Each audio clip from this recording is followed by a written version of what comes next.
Que le Seigneur vous bénisse, que le Seigneur vous garde. Alléluia. Un petit bonjour à tous. Je ne vous oublie pas, alléluia. Vous êtes dans mon cœur. Alléluia. Et puis le Seigneur, il connaît aussi les siens, alléluia. Alors gloire au Seigneur. Soyez tous bénis, alléluia. Aujourd'hui, j'aurais voulu vous parler de la faiblesse de l'homme, de la faiblesse. La faiblesse de l'homme, c'est la chair. La faiblesse de l'homme, c'est sa pensée. La faiblesse de l'homme, c'est quand il agit selon sa chair, selon ses pensées. Et la parole de Dieu nous dit que si on agit selon la chair, selon nos pensées, eh bien, on est ennemi de Dieu. Et nous sommes sans Dieu dans le monde. C'est ce que nous dit la parole de Dieu. Puisque quelqu'un qui est charnel, eh bien, n'a pas reçu l'Esprit du Seigneur, n'a pas reçu l'Esprit du Christ. On peut dire qu'il reste encore dans ces ténèbres. C'est pour ça que les ténèbres ne l'ont pas reçu d'ailleurs. Donc, nous voyons que le Seigneur, il prend dans ce monde les choses faibles du monde pour confondre les fortes, les choses fortes. Et nous allons nous laisser guider par la parole de Dieu. Et nous allons voir que si on n'est pas au Seigneur, si on ne laisse pas le Seigneur diriger notre vie, que si on veut prendre notre vie dans les mains, et que si on voudrait accomplir la loi aussi, la loi de Moïse, alors que la loi de Moïse était pour les Juifs, ce n'était pas pour les païens. Les païens sont sauvés du péché d'Adam. Dans Romains 5, Romains 5, 12, 14,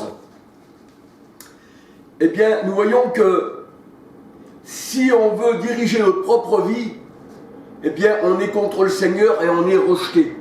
Et nous ne sommes pas des instruments de Dieu si on veut diriger notre vie. Il faut que ce soit Christ qui dirige notre vie. C'est que ce soit lui qui nous donne, eh bien, à suivre ses ordres par l'Esprit Saint. Acte 1, verset 2 et acte 16, verset 6, 7. C'est Christ qui doit être, eh bien, celui qui nous dirige et sur qui on doit compter. Alléluia. Alors, on va regarder la parole du Seigneur. On se laisse toujours enseigner par la parole de Dieu. On n'a pas les yeux regardés sur un homme, mais le regard sur Christ. Hébreux 12, verset 2. Ayons les regards sur Christ, mais n'ayons pas les regards sur un homme. Alléluia. Alors, la parole de Dieu nous dit que la loi, c'est la faiblesse. Parce que la loi a été donnée pour l'homme qui est faible. La loi a été donnée pour l'homme qui est faible. C'est pour ça que la parole de Dieu nous dit que les sacrificateurs dans l'ancienne alliance, ils étaient faibles, ils étaient pécheurs. Il fallait qu'ils donnent des sacrifices et qu'ils donnent des offrandes pour leurs péchés. Alors on voit que la loi, elle a été donnée pour les hommes qui étaient faibles. Et ils étaient vraiment faibles puisqu'ils n'ont pas pu accomplir les choses de la loi. Et par cela, leur péché demeurait. Et le Seigneur, il dit, par cela, ils allaient à la mort. Parce que nul ne pouvait accomplir les choses de la loi. Aujourd'hui, il y a des gens qui vous disent, il faut être sous la loi. Mais la loi, la parole de Dieu nous dit, l'homme est incapable. Et celui qui dit être sous la loi, c'est un orgueilleux. Il veut accomplir la loi alors qu'aucun homme ne l'a accompli. Et c'est pour cela que Christ il est venu, pour nous délier de la malédiction de la loi. C'est pour cela. Et si tu dis que tu es sous la loi et que tu accomplis la loi, ça veut dire par là que tu te mets au-dessus de tous les hommes. Et que par là tu es orgueilleux. Ça veut dire que toi tu te sens capable de prendre la place de Christ et nous enlever les péchés de la loi. C'est pour ça que dans la parole de Dieu, il nous est dit que, eh bien, l'orgueilleux veut monter au-dessus de l'assemblée de Dieu, au-dessus des anges, et se dire Dieu lui-même. Dire être sous la loi, alors que c'est la malédiction, et puis que l'homme dit, moi je suis sous la loi, et je veux l'accomplir, eh bien, c'est être orgueilleux pour le Seigneur.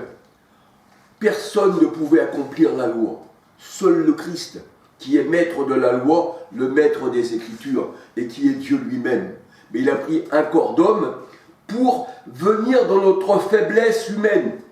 Il a pris un corps d'homme pour venir dans notre faiblesse humaine. Il a voulu se comparer à l'homme. Et c'est pour ça que la parole de Dieu nous dit que maintenant Christ, lui, étant celui qui ôte le péché, Jean 1, 29, il est le souverain sacrificateur qui n'a plus besoin de donner comme les sacrificateurs sujets à la faiblesse, c'est ce que nous allons lire dans la parole de Dieu, qui sont obligés de donner des offrandes, des sacrifices au Seigneur pour leurs propres péchés. Pourquoi? Parce qu'ils étaient sous la loi, mais ils donnaient quand même des sacrifices et des offrandes pour leurs péchés, parce que nul ne peut accomplir la loi que le Christ. Alléluia. Vouloir dire, nous sommes sous la loi, c'est ce que dit le Seigneur, vous êtes déchus de la grâce, vous qui voulez être sous la loi, ça veut dire vous êtes sans Christ. Alléluia. Et on voit que les pharisiens, qui avaient annulé le commandement du Seigneur, dans Marc 7, 1 à 23, étaient toujours sous la loi et les ténèbres n'avaient pas reçu Christ. Si tu dis que tu veux être sous la loi, tu es ténèbres et tu n'as pas reçu Christ. Et tu veux, travailler selon tes propres forces. Et ça, tu ne le peux pas. Tu ne peux pas et aucun homme ne le peut. Il n'y a que Jésus-Christ, homme, qui le peut. Alléluia. Lui, l'agneau qui ôte les péchés du monde. Jean 1, verset 29. Alléluia. Alors, il y a les faiblesses de la loi, c'est ce que nous allons voir dans cette étude. Et il y a aussi la faiblesse sous la grâce.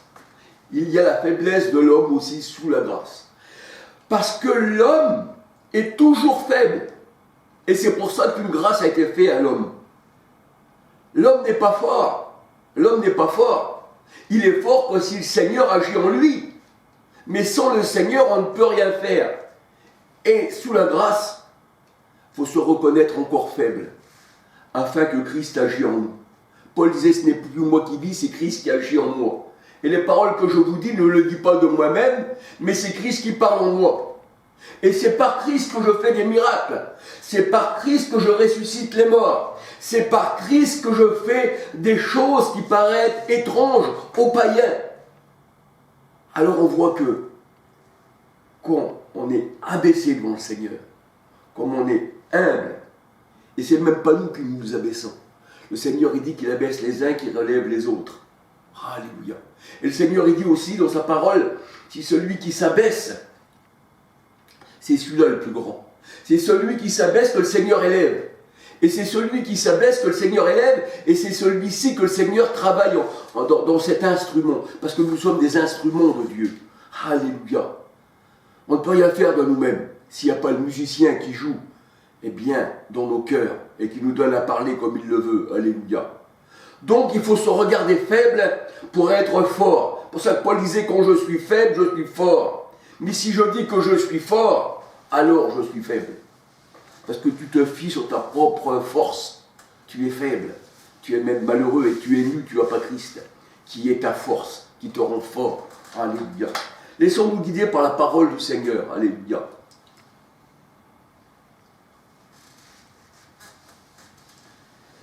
Alors beaucoup de personnes disent que la loi de Moïse n'a pas été annulée et qu'il faut encore l'appliquer. Mais la loi de Moïse, le Seigneur, il dit qu'il l'a annulée. C'est pour ça qu'il a fait une nouvelle alliance. Malachie 4, 4. La loi de Moïse et ses prétextes ont été annulés. La parole de Dieu nous dit dans Malachie 4, 4. Éphésiens 2, 15. Et Christ est la fin de la loi. Romains 10, verset 4. Christ est la grâce. Jean 1, verset 17. La loi était venue par Moïse, la grâce est venue par Christ. Et la loi, c'était le mensonge, et la vérité qui est Christ, qui est vraiment la vérité, il est le chemin, la vérité et la vie, est venue par Christ qui est la vérité. Alléluia. Jean 1, verset 17.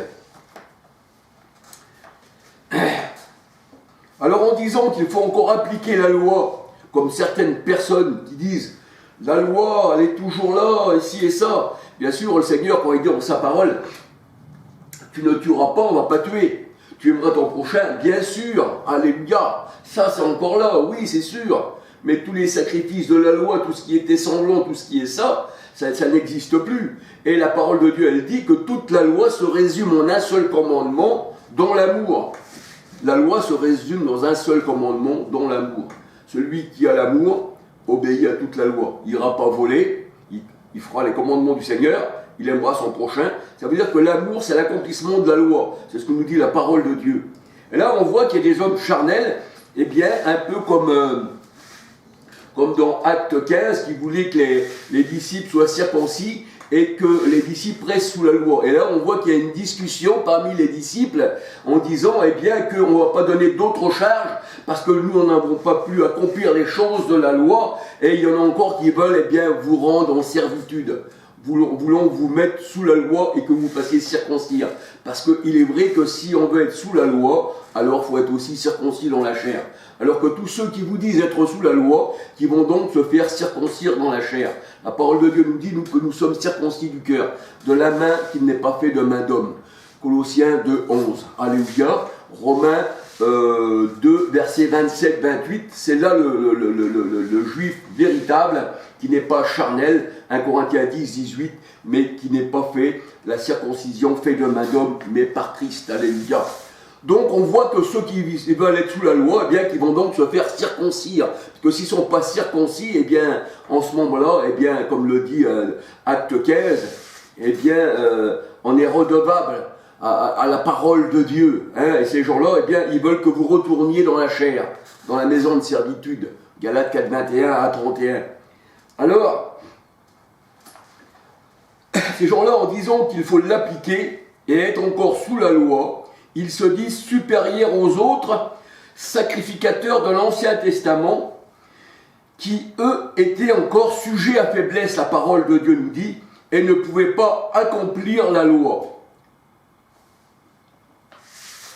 Et s'ils n'étaient pas sujets à faiblesse, ils n'auraient pas besoin, eh bien, de faire des sacrifices pour eux et pour le peuple. Et la parole de Dieu nous dit, nul ne peut s'attribuer cette dignité s'il n'est pas appelé de Dieu comme Aaron, c'est-à-dire Christ, souverain sacrificateur, non comme Aaron, mais selon l'ordre de Melchisédek. Hébreux 5, versets 1 à 5. On voit que dans Hébreux 5, versets 1 à 5, que les sacrificateurs, dans leur faiblesse, dans leur chair, qui étaient incapables d'accomplir la loi, donnaient des sacrifices et des offrandes pour leurs péchés. Parce que quand on ne marche pas selon la loi, eh bien, on est pécheur devant le Seigneur. Alléluia.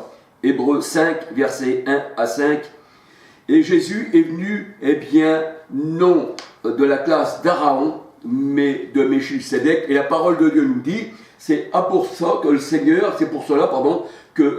Seigneur a fait une nouvelle alliance. Non selon Aaron, où il fallait donner des sacrifices pour les péchés, donner des offrandes, mais une nouvelle alliance en Christ, notre souverain sacrificateur selon Melchisédek.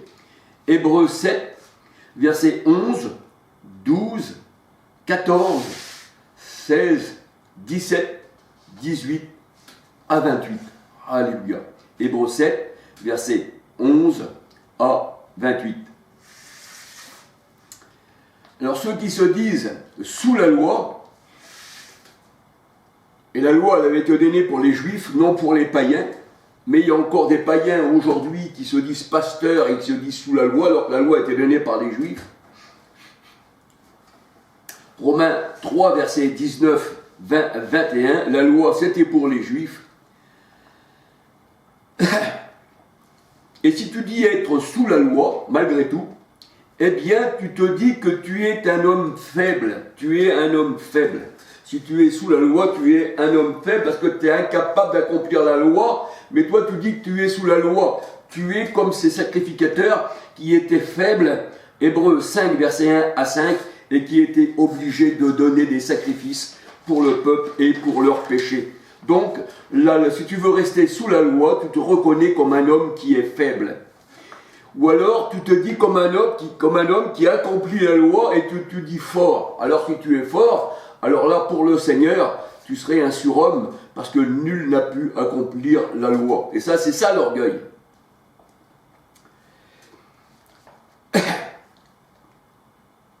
Alors, incapable d'accomplir la loi, tous les hommes qui étaient sous la loi étaient incapables d'accomplir la loi. Ils donnaient des sacrifices chaque jour pour leurs péchés et pour leurs adeptes, c'est-à-dire pour leurs disciples. Hébreux 7, 28, Hébreux 5, versets 1, 2, 3. Hébreux 7, 28, Hébreux 5, versets 1, 2, 3. Et si tu te dis être sous la loi, que tu accomplis la loi, déjà tu as de l'orgueil, et en plus, tu n'as pas besoin de Christ qui nous a enlevé de la malédiction de la loi. Tu n'as pas besoin du Christ. Et c'est ce qu'ils ont fait les pharisiens. Ils ont dit, nous on n'a pas besoin de cette lumière, on veut rester dans les ténèbres. Jean 1, verset 1 à 11. Ils sont restés dans les ténèbres ne l'ont pas reçu. Ils se disaient eux-mêmes capables de tout, alors qu'ils avaient eux-mêmes annulé les commandements du Seigneur. Marc 7, 1 à 23. C'est ça, aucun homme ne pouvait accomplir la loi.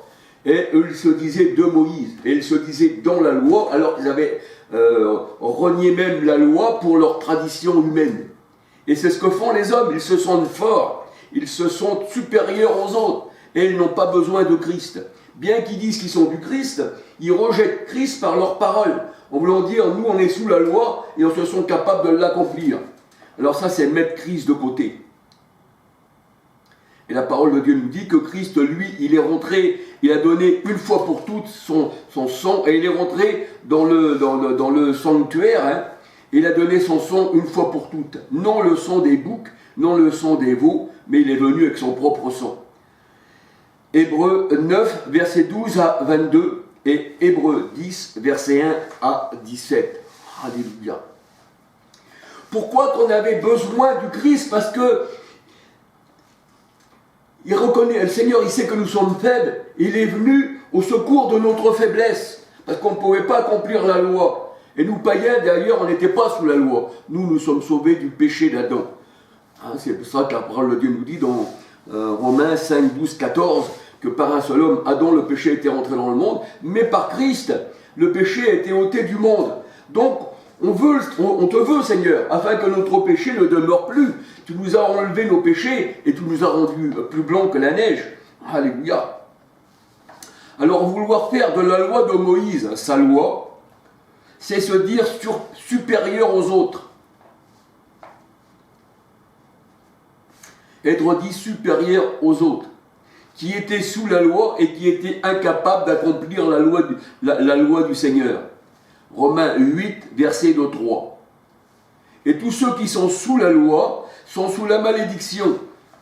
Parce que si tu es sous la loi, il ne faut pas que tu failles à un commandement de la loi. La parole de Dieu, elle dit, si tu failles à un commandement, tu annules tout. Et dans la parole de Dieu, on peut dire qu'il y a aussi 613 commandements. Et là, tu rejettes Christ, puisque Christ, il est venu justement pour abolir la loi, pour que tu sois sous sa grâce. Galates 3, 10, 11, 12, 13.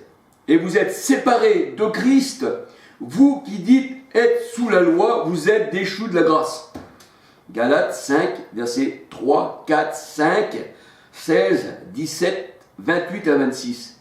Galates 5, versets 3, 4, 5, 16, 17, 18 à 26. Vous êtes déchus de la grâce. Et Christ ne peut pas vivre en vous, puisque vous le restez sous la loi, vous êtes sous la malédiction, et les ténèbres ne l'ont pas reçu, donc ils n'ont pas reçu Christ, donc vous êtes déchus de la grâce, et ce n'est plus vous qui, la parole de Dieu elle dit pour ses disciples, ce n'est plus vous qui vivez, c'est Christ qui vit en vous, tandis que vous, étant sous la loi, sous la malédiction, vous n'avez pas Christ en vous.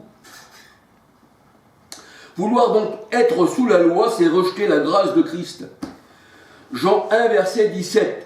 Se dire plus fort que les autres personnes, plus grand que les sacrificateurs de l'Ancien Testament, plus grand que tous ceux qui étaient incapables d'accomplir la loi, c'est se faire un homme qui est au-dessus des autres hommes, c'est se faire, pour la parole de Dieu, c'est s'élever en orgueil, c'est dire, moi je ne suis pas comme les autres, moi j'accomplis la loi.